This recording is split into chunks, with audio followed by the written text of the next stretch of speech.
Hi everyone, I hope you're doing well. Welcome to a new video. Have you ever feel in that moment where you're listening to a track and there is the same pattern, the same hook repeating over and over, and it's the same sound, but somehow it doesn't feel boring, it doesn't feel repetitive, and even though it's the same pattern, it feels like it's evolving, but you cannot really nail what is happening. Like the sound is changing, but without really changing. And if you try to do the same with your own sound, you can't really nail that subtle variation. You will either go to the cutoff, but modulation is a bit too pronounced and you want something more subtle, but which makes it sound listenable for a very long period of time without really getting boring. So I made an audio effect rack especially for that, and it's allowed you to apply very subtle variation to your sound, and it will change the sound without changing the tone too much, but you can feel that there is something happening, there is some movement, some variation, and which doesn't affect too much the tone of your original sound. So I have this demo with a couple of tracks with the rack on it, and we're gonna listen first without the rack, and then I'm gonna activate the rack, and you will see the difference and how it works. So here is the example without the rack.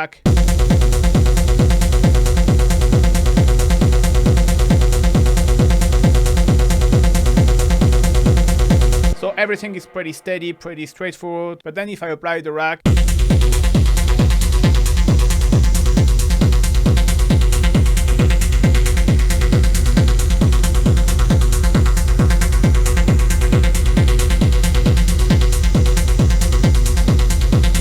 you can feel how things get way much more exciting. So if I solo descent, you can hear it even better.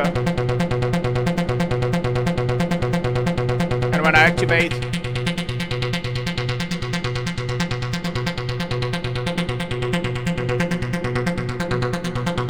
same sound, but you can notice that there is some movement happening. So it works for synth, but I've done it as well for hats, noise, percussion, texture, whatever you want, it can work with. You can be subtle, obviously, to have just this gentle modulation, but it can work as well if you want to be a bit more intense and if you want the effect to be a bit more pronounced. And this way you can even kind of create a rhythmical movement as well and variation. So that's two ways of using the rack. So yeah, let's first explain how the rack works. So obviously to add variation, subtle variation, there is many possibilities, but here I've selected a few and I put them into a rack. You have, I would say, three main parts. You have the first part here in black, which is the one you're gonna manually modulate. So this is great because you can add your own variation and you can modulate along the track manually. You have these two purple in the middle, which are more like modulation that work by themselves. You just adjust them and it's like automatic because they are basically working with LFO. So once you set your LFO rate and you dry rate amount, it just goes by itself. And then you have a last section where it's a delay, which is really important to add movement. But there is one specificity with this delay that I'm gonna go over in a minute. So you have first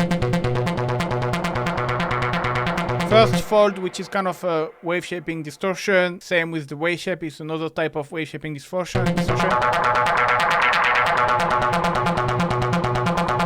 So you don't need always to go over the value, you can just be gentle. Remember adding certain variation, but that's two things that can add variation. Then you have this sweep effect, you're gonna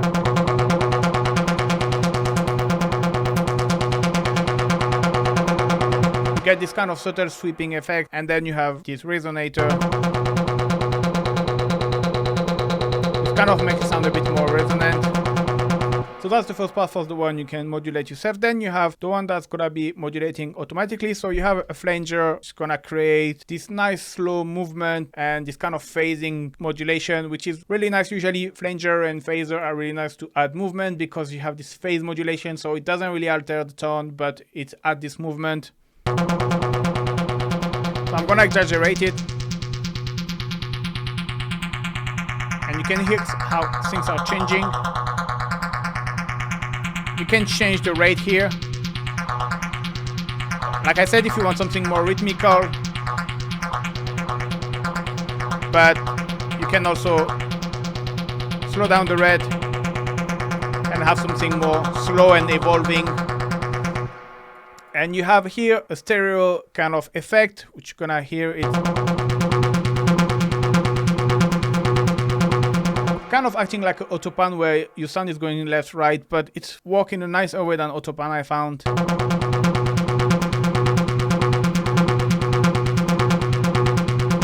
And again, you can go slower or you can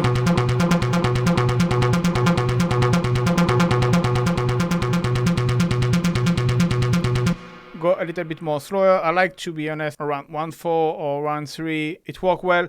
Now, keep in mind that as well, the rate you're gonna put depend on your pattern as well. So according to your pattern, the note playing, some rate might be more interesting than other, especially with faster rate. With slower rate, it doesn't really matter. The tips I can give you, it's for example, if like here your pattern, it's 12, so it's a multiple of 3. I will recommend maybe to use a rate, which is more like a multiple of 4. So for example, if you go at the rate at 8, so this way it's kind of creating a polymeter in terms of variation, as you stereo rate have a different length than your original pattern, and they kind of never like synchronize together. And then finally, you have a stereo delay, so where you can control obviously the time for the left and the right. This again, it really depends of the length of your pattern and how often your note happens. But the particularity of this delay is that it's filter, and this filter, it's modulated by LFO, where you can control the rate here. So basically, I'm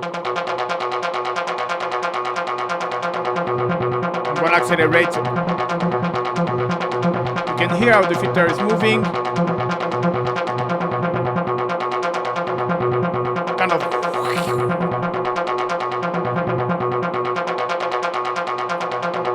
So again, this you can be a bit more subtle.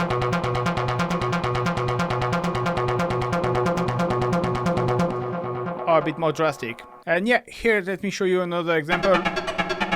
I have this sound static, but then if I apply,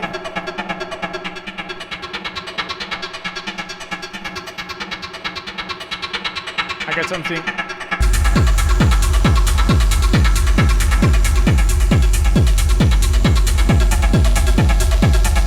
Very static.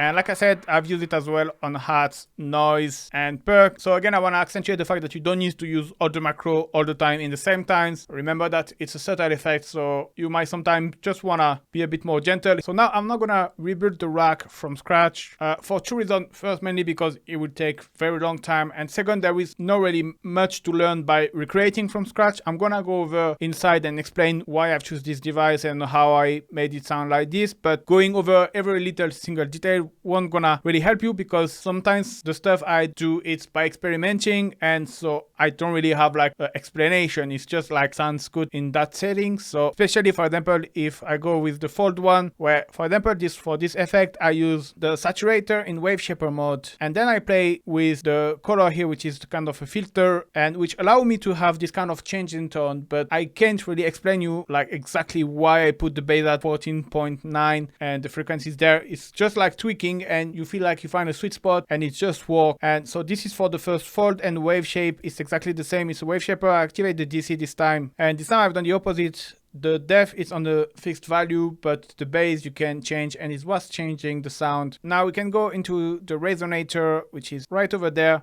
which is basically a phase that I use, but here the trick is to bring the feedback up, and this way you get,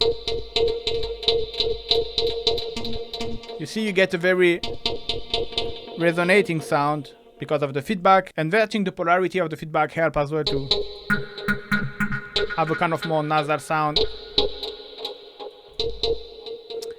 Then we have sweep. So this one, I use an EQ where I use all of the notes and I put them up, and they all have the same gain and the same Q. As you can see, they all have the same shape, but the frequency are different, you can see, and they are all assigned to this macro. And here the thing is, what I've done, the trick is, you can see the starting frequency is 55, then it's the double, so it's like the same note but an octave upper, and I've done the same for all of them. And I've reduced as well the max, so in the way that this way they kind of move more or less together. It's not exactly together, but they kind of follow all together the same, and it gets this resonant kind of sweeping effect. Then we have a flanger. This is a classic flanger, so you can see you have your phase shifting, and basically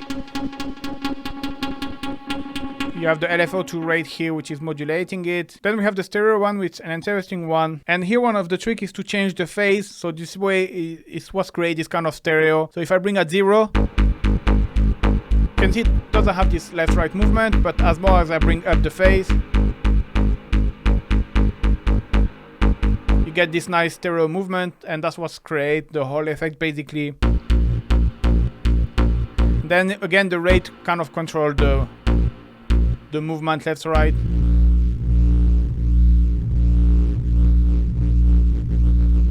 If you want something more faster, or something more slow. And I had another one. It's mapped to the same macro. It's just toggle on off. So if I'm gonna delete this one. And basically, if you just when you turn the stereo amount, it's turn it on, but you don't really have control access to the dry weight amount. It adds a bit of stereo, but what's interesting with this one is kind of exciter. So if I bring the dry weight up, it's gonna actually excite the sound. So that can be interesting as well to open the rack and tweak with this macro as well, because it can add an extra excitement to your sound. And finally, I have Echo, which is in ping pong mode. And like I said, here is your signal is filtered, so with a bit of resonance here and there. I made a short about this. I will put the link in the description. And here it's a kind of a classic 10 ping pong delay, where you can control the time. Nothing crazy. I'll just shift the time a little bit to have a little bit of shift. But here what's interesting is if you go to modulation, you can see that the LFO is modulating the filter and you can control the rate. So this way it's gonna basically make your filter move. And obviously you can play with the rate to make this movement ever slow to have a nice steady long slow movement, or faster if you want a more rhythmical movement. And yeah, that's pretty much it for this rack. I hope you like it. As usual, the rack is available for free. The link in the description. Don't hesitate to like and subscribe before to grab it. And thank you very much for watching. See you soon, guys. Bye bye.